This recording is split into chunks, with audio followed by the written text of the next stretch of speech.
Halo, assalamualaikum. Jumpa lagi dengan channel saya, Zuma Herbal. Nah, teman-teman, kali ini apakah kalian sudah sarapan? Pastinya sudah ya. Yang nggak puasa, kalau kalian yang puasa, biasanya langsung makan jam 12 ya. Pagi nggak boleh makan. Itu salah satu dari metode penyembuhan diabetes tanpa obat. Nah, kembali sebelum saya teruskan, saya akan membahas penyembuhan diabetes tanpa obat. Sebelum saya teruskan, bagi yang baru datang, yang baru kenal, silahkan subscribe dulu. Kemudian tekan tombol lonceng, biar kalian selalu bisa mengikuti metode-metode terbaru kami untuk penyembuhan diabetes tanpa obat. Oke, saya lanjutkan ya. Terima kasih yang sudah subscribe, teman-teman. Jadi ini sarapan saya tadi pagi. Ini bangun tidur itu biasanya orang diabetes itu suka lapar ya. Tapi saya sudah mantan ya. Saya sudah mantan diabetes, teman-teman ya. Alhamdulillah. Saya sama sekali tidak pakai minum obat-obatan, suntik-suntik insulin, tidak. Jadi pagi tadi itu jam 6:30 itu saya sudah lapar. Ya udah, mau gimana lagi ya daripada saya stres, nggak apa-apa. Akhirnya saya bikin makanan camilan, yaitu dari ini. Ini telur 2 butir. Saya kasih irisan bakso jamur. Nah, resepnya nanti ya, bakso jamur menyusul. Itu sangat bagus, sangat aman buat orang diabetes yang keto ya, yang tidak makan karbo loh ya. Tapi kalau kalian masih konsumsi nasi, karbo, telur harus dibatasi, minyak harus dibatasi. Tapi dengan diet seperti ini kita boleh makan protein dan hewan sebanyak-banyaknya. Tapi enggak sebanyak-banyaknya ya, ada aturannya. Misalnya kalau orang biasa yang masih ngarbo itu makan telur dibatasi ya, seminggu 2 kali ya kata dokter ya, apa seminggu 3 kali gitu kan, karena takut kena kolesterol, karena masih ngarbo, masih makan karbo. Tapi dengan diet yang skip karbo, kita skip karbo ya, zero karbo, itu kita boleh makan telur banyak, sehari bisa sampai 6, itu aman. Itu sudah saya buktikan teman-teman ya, sudah dibuktikan banyak teman-teman kita ya. Oke teman-teman, ini sarapan saya tadi telur 2, kemudian saya kasih bakso jamur tuh sekitar 3 biji, mungkin nemu di kulkas ya, masaknya udah lama saya itu, saya simpan di kulkas. Lalu saya kasih garam, lada, bawang merah, bawang putih, saya potong-potong, udah diaduk-aduk, diublek-ublek, kemudian didadar, udah dimaem. Ini tadi telur 2, ini masih sisa segini.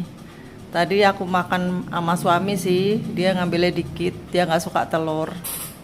Nah kemudian saya juga minum kopi tadi ya. Jadi teman-teman, kita diabetes itu boleh minum kopi, yang penting kopinya itu kopi tanpa gula dan tanpa susu gitu ya. Jadi kopinya kopi biasa aja, kopi tawar. Kalau misalnya kalian ingin gurih, boleh sesekali ditambahi santan ya, santan kara atau SUN, terserah lah. Itu boleh untuk menambah lemak, jadi untuk energi kita. Karena energi kita itu tergantung dari lemak sekarang.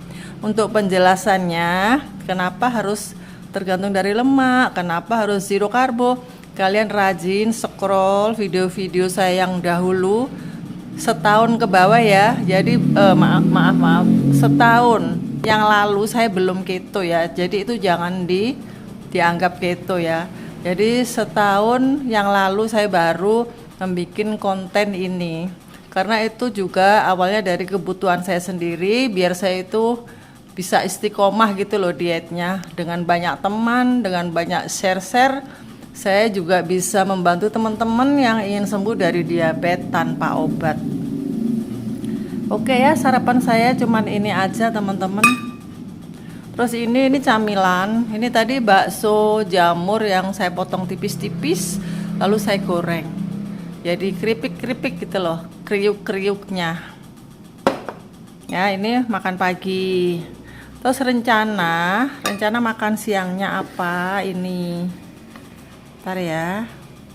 Ini sebagai contoh ya teman-teman ya. Ini untuk saya ya.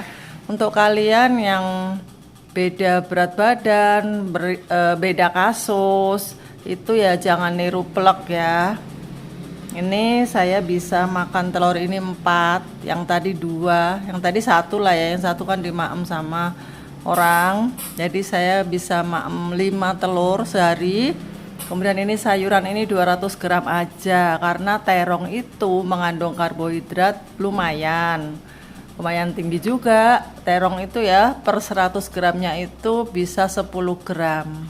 Jadi kalau saya makan 200 gram terong, itu berarti saya sudah memasukkan ke tubuh saya itu 20 gram. Padahal batasnya itu untuk penyembuhan diabetes ini hanya 20 gram karbonya. Lah kenapa Bu Yuyun kok lebih? Ya karena saya gulanya sudah bagus gitu loh ya. Jadi kalian jangan niru. Kalau kalian memang sudah normal, gula puasa udah 84. Gula 2 jam setelah makan tuh 146, 150. Itu boleh, karbonya itu bisa sekitar 30 atau 25. Kalau ini dijumlah ini sehari sekitar 25 ya, 25 gram karbonya. Itu masih aman ya teman-teman. Oke, ini mau dimasak apa Bu? Bebas. Ini terong mau dilodeh boleh. Kita boleh makan santan loh, enak kan? Kemudian telur mau dibikin bumbu balado atau kare atau diceplok atau didadar boleh, bebas ya. Nggak ada aturan. Yang penting bumbunya itu jangan banyak-banyak, karena bawang merah itu per 100 gramnya itu juga lumayan. Dia juga menambah karbohidrat, artinya menambah gula-gula di dalam tubuh kita gitu loh. Karena orang diabetes itu sudah tidak bisa mengolah gula banyak-banyak. Karena apa? Karena sudah resisten insulin, menolak insulin. Jadi walaupun punya insulin, tubuh tetap nggak mau buka, sel-selnya tuh tetap mogok gitu ya. Kalau orang yang sudah tinggi gula darahnya, kalau sudah di atas 300 itu benar-benar dia sudah resisten insulin. Tapi kalau masih di bawah 200 itu masih bisa. Nah oke ya, penjelasannya sudah jelas ya teman-teman ya. Ini ada pertanyaan dari member, dari pasien-pasien saya yang ada di grup WA, dari Ibu DM Cantik. Saya namain Ibu DM Cantik, namanya Ibu N gitu ya. Assalamualaikum Ibu, saya setiap hari mengkonsumsi nasi sirabetik, siang 3 sendok makan, malam 3 sendok makan, bolehkah? Nah ini saya jawab, boleh banget Bu, sampai 5 sendok makan boleh kok. Kemudian dia menjawab, alhamdulillah, terima kasih dengan infonya Bu, gula darah saya sewaktu 108, subhanallah. Bagus banget gula darahnya Ibu ini. Ya. Terus ini saya kasih penjelasan, 1 cangkir mentah karbonya itu 100 gram beras sirabetik. Beras sirabetik itu hampir sama dengan shirataki ya, tapi dia masih mengandung karbo sedikit. Cuman rasanya itu enak seperti nasi biasa. Kalau shirataki kan rasanya seperti agar gitu ya, lari sana lari sini. Nah kalau yang sirabetik ini rasanya enak banget. Terus karbonya juga rendah, harganya juga lebih murah, 50% daripada shirataki. Jadi kalau kalian yang lagi diet kangen dengan nasi, kalian bisa pesan di Zuma Herbal. Kami ada linknya di deskripsi book saya ya, lihat di situ. Kami ada toko di Shopee. Di situ ada namanya Zuma Herbal tokonya ya, toko jamu Zuma Herbal. Di situ kalian bisa order beras sirabetik, kemudian susu flaxseed dan lain-lain makanan yang aman untuk orang DM. Kita teruskan obrolan ini ya. Wow, alhamdulillah senang mendengarnya Bu. Tapi kalau lagi stres, Ibu itu bilang lagi Minggu lalu stres jadi 124, masih di bawah normal Bu, alhamdulillah masih bagus. Nah ini aku bilang coba Bu bikin cerita awal masuk di grup ini dulu, gula darah berapa, setelah gabung diet Zuma berapa bulan, jadi sekarang berapa. Terima kasih atas testimoninya. Ya jangan stres dong Bu, hahaha, dikerubutin cucu-cucu yang banyak maunya. Nah kemudian saya tanya dulu berapa gula darahnya sebelum diet ini. Kemudian dia jawab nih ya, selama bulan Maret saya tidak mengkonsumsi obat. Jadi dia ditanya sama pasien lain, apakah ibu mengkonsumsi obat dengan gula darah segitu? Nah ibu ini jawab, selama bulan Maret saya tidak mengkonsumsi obat. Saya mengikuti menu dari Ibu Zuma. Alhamdulillah gula darah saya terkontrol. Saya kena gula darah Februari dengan gula darah 275 awalnya. Kemudian dia bulan Maret ketemu saya, temu diet ini, Zuma Herbal. Kemudian dia masuk di grup ini, Maret gulanya sudah bagus.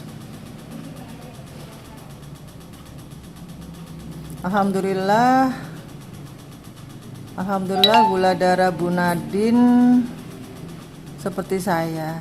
Ya udah ya. Ini juga ada juga yang segitu. Oke teman-teman, jadi sekarang kita mau membahas, ada juga pertanyaan dari pasien saya yang beliau itu bertanya apakah gula darah saya yang di bawah 200, gula darah dia itu sudah di bawah 200, apakah nantinya masih menimbulkan komplikasi Bu? Dia tanya begitu ya.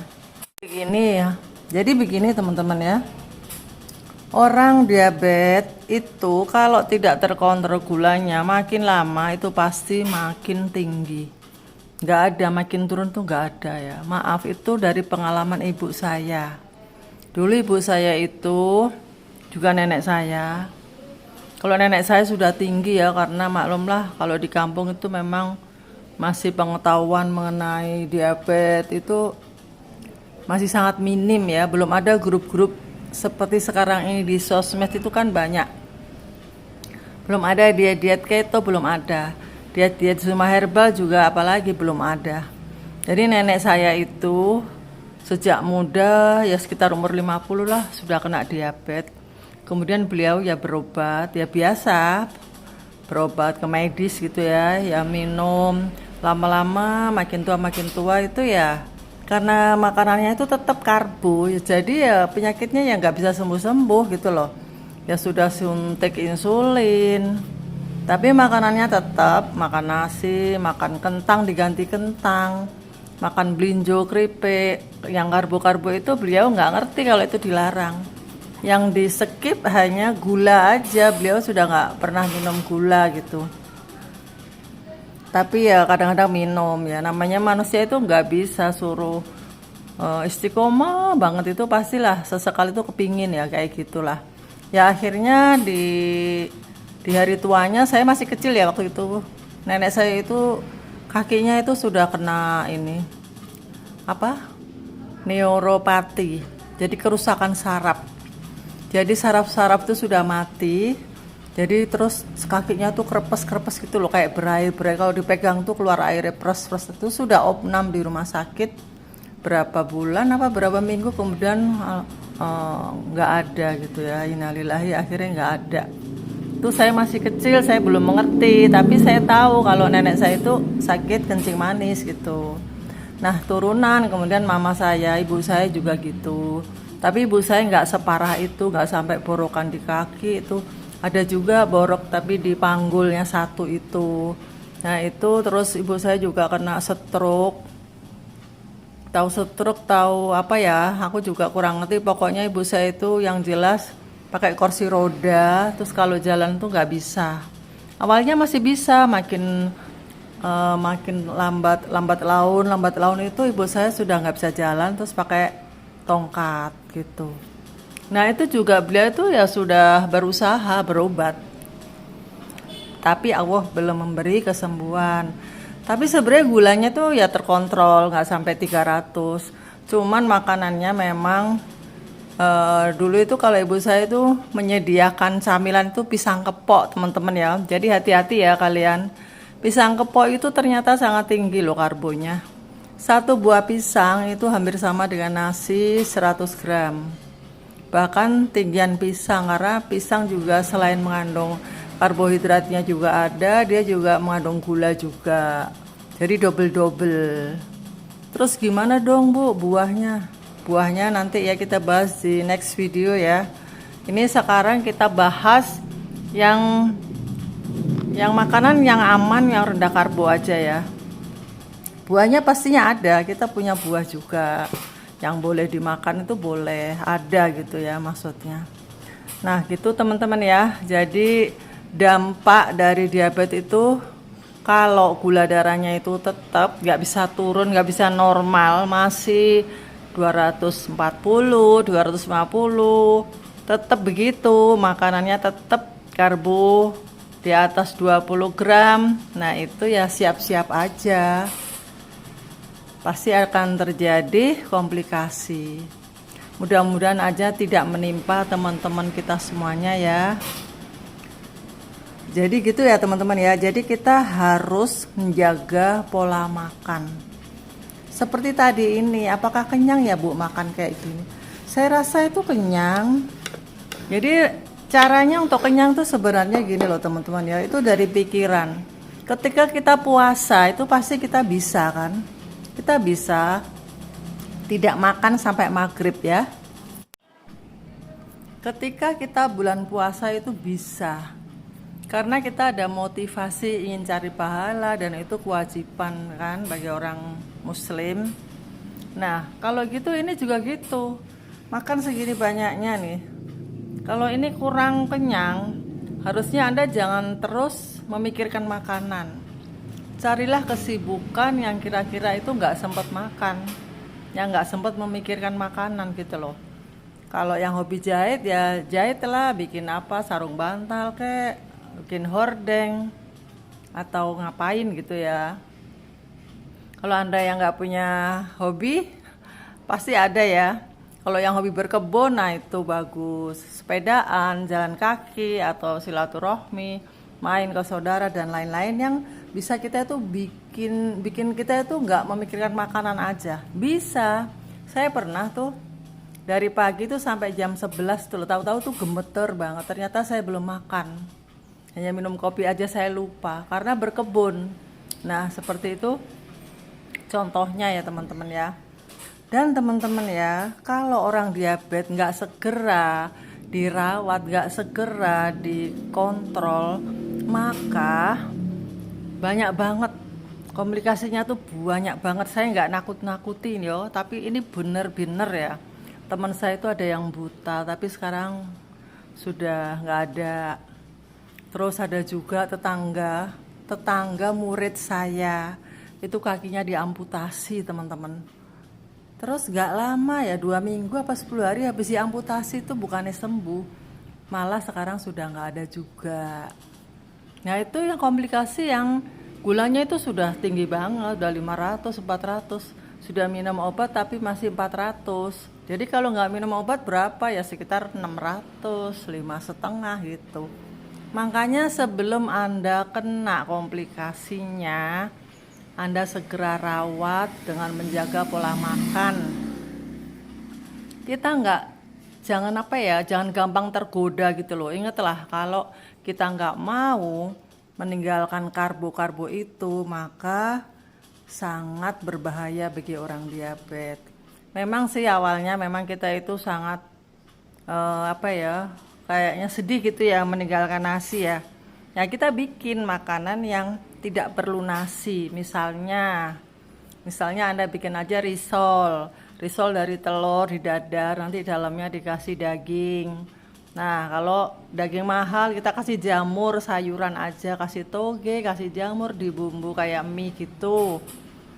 Repot Bu, mau sembuh ya harus repot. Apalagi kalau di rumah sakit, lihat tuh, orang yang sudah sakit-sakit itu sudah repot, tinggal di sono, belum biayanya banyak ya kan, belum mundar-mandirnya, belum menderitanya yang sakit itu. Nah, kita masih sehat, Bombong masih sehat. Gunakan waktu untuk jalan ke pasar belanja, beli toge, beli tahu. Itu boleh semua ya, toge, tahu, daging, udang tuh boleh semuanya ya. Nah, oke teman-teman, kayaknya sudah panjang kali lebar ya obrolan kita. Bagi Anda yang ingin bertanya silahkan, nanti akan saya jawab di next video ya. Oke, semoga bermanfaat.